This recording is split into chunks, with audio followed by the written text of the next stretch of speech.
नमस्कार, मी स्वर्गीय Baburaoji आवराळकर new high school आवराळ्यातर्फे आज मी आपल्यासमोर एक मोठी ग्रामीण समस्या म्हणजेच आपला कचरा ही एक मोठी समस्या आता सध्यासाठी आपल्याला बनलेली आहे, पण तरीही याचे आपण एक योग्य उपयोगही करू शकतो, तो म्हणजे फर्टिलायझरचा उपयोग। आजच्या काळामध्ये आपण सर्व रासायनिक खतांचा उपयोग आपल्या शेतीमध्ये करतो, ज्यामुळे आपली शेती ही नापीक होऊ लागलेली आहे।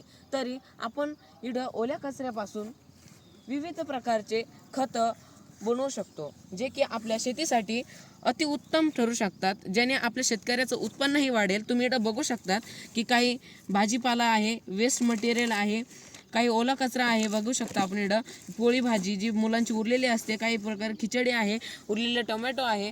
अशा प्रकारे आपण त्याचे सुव्यवस्थापन करू शकतो आणि ओला कचरा हा काही आपल्यासाठी खराब नसून एक चांगलं आपल्याला कंपोस्ट खतही देऊ शकतं, जेणेकरून आपली नापीक जमीन ही सुपीक होऊ शकते।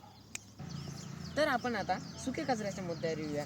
सुका कचरा म्हटलं की आपल्या घरामधून आपल्याला निघतं हे सुकलेली पानं, हे रॅपर्स, हे प्लास्टिक म्हणजेच वेस्ट मटेरियल।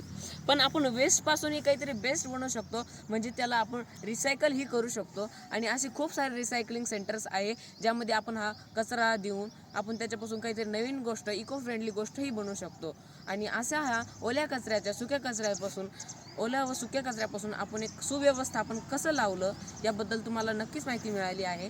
त्यामुळे सर्वांना माझा धन्यवाद।